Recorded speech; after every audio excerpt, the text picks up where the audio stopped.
Bonjour, je m'appelle Valentin Sunicourt et je vais vous parler brièvement de mes études dans le supérieur et mon début de carrière dans le calcul parallèle et scientifique. J'ai toujours aimé les mathématiques et j'ai rapidement pensé que je voulais être professeur de mathématiques.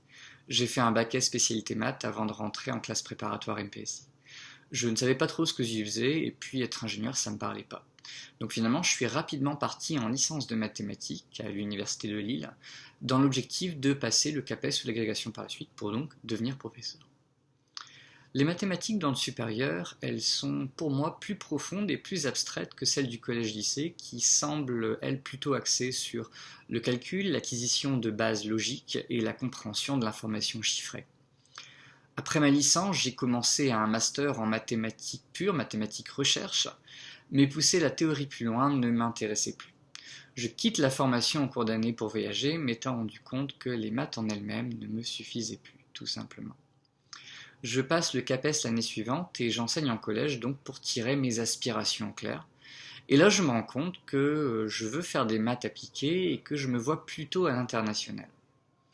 Je reprends en Master 2 en calcul scientifique à l'université de Lille toujours, qui me permet depuis 5 ans de bien m'amuser.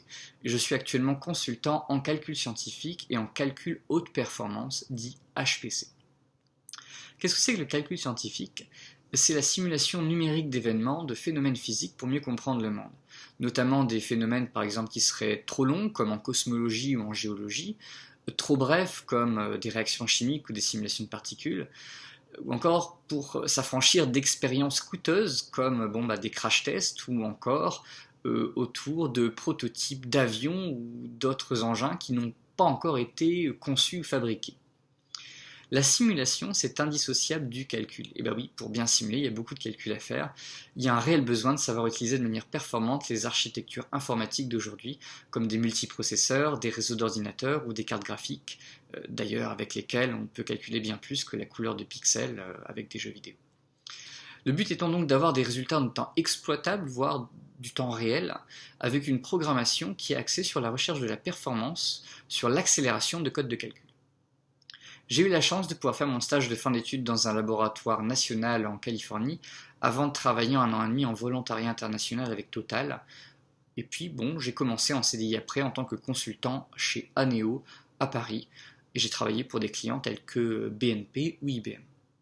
D'ailleurs, qu'est-ce que j'ai fait à IBM ? Notamment, j'ai interagi avec des clients et des chercheurs d'Europe et au-delà pour comprendre comment, dans un premier temps, leur code de cosmologie, de mécanique des fluides ou d'autres choses fonctionne, et puis montrer quelle performance on pourrait atteindre en utilisant les processeurs Power d'IBM avec parfois quelques modifications. Ce qui me plaît le plus dans mon métier, c'est la diversité des projets dans lesquels je peux m'insérer. Il y a un gros spectre des possibles entre les mathématiques appliquées et plutôt l'aspect programmation-performance. Il y a plein de domaines différents avec des histoires racontées, notamment en oil and gas, en finance, en mécanique des fluides, en traitement d'image et du signal, en cryptographie. Et donc il y a une interaction avec des professionnels métiers, donc ça peut être des ingénieurs, des chercheurs, des quants, des géophysiciens, des chimistes, et puis des gens qui sont plutôt du côté informatique. J'y suis arrivé avec une licence de mathématiques, donc on a un bac plus 3 théorique, avec une poursuite en master, qui par contre là c'est des mathématiques appliquées. Aujourd'hui, ce qui me sert le plus, c'est surtout ma bonne compréhension de l'analyse, donc surtout les équations dérivées partielles et l'algèbre linéaire. Après, je suis sollicité ponctuellement sur des sujets divers, comme de la géométrie dans l'espace ou des probabilités statistiques, dépendamment du contexte, dépendamment du projet sur lequel je travaille. Au niveau de mon salaire, je suis actuellement à 45 000 euros par an, salaire parisien à prendre en compte, ce qui est au même niveau finalement que des gens qui viennent d'écoles d'ingénieurs et qui ont une expérience comparable. J'ai un profil que j'estime plus intéressant que le leur dans des environnements qui sont vraiment R&D, et j'ai un avantage net dans ma spécialité par rapport à des gens qui ont plutôt une formation informatique. Sur le long terme, je souhaite être à la tête d'un département de recherche d'une entreprise et donc pouvoir donner la vision à un groupe de personnes grâce à mes compétences techniques, en espérant pouvoir peut-être mettre les mains dans le cambouis encore quand il le faut.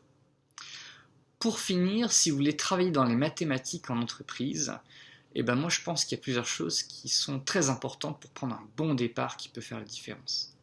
Et le premier, c'est de ne pas vous définir que par la technique, mathématiquement parlant. C'est plus important finalement de bien comprendre des notions, d'essayer d'avoir un peu de recul sur ce qu'on fait. Est-ce qu'on peut approcher un problème différemment, de manière plus efficace? Le monde des maths est vaste et souvent il y a plusieurs manières de s'attaquer à un problème et il faut être pragmatique, il faut penser à finalement ce qui est le plus intéressant pour l'entreprise, pour avoir la réponse aux questions qu'on se pose. Deuxièmement, la communication.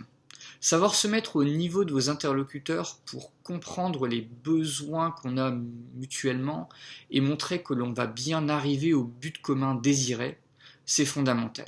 Une bonne commande de l'anglais aussi, c'est aujourd'hui un gros plus, de par la quantité d'informations et de publications en anglais sur Internet, ainsi que la dimension internationale mondiale de beaucoup de projets.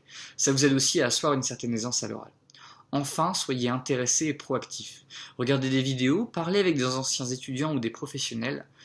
Ne pas avoir peur d'essayer, ne pas avoir peur de bricoler. On n'est jamais expert en tout, surtout en début de carrière, et ça aide à appréhender de nouvelles situations dans un monde dont les besoins évoluent. Voilà, bon courage, bonne chance.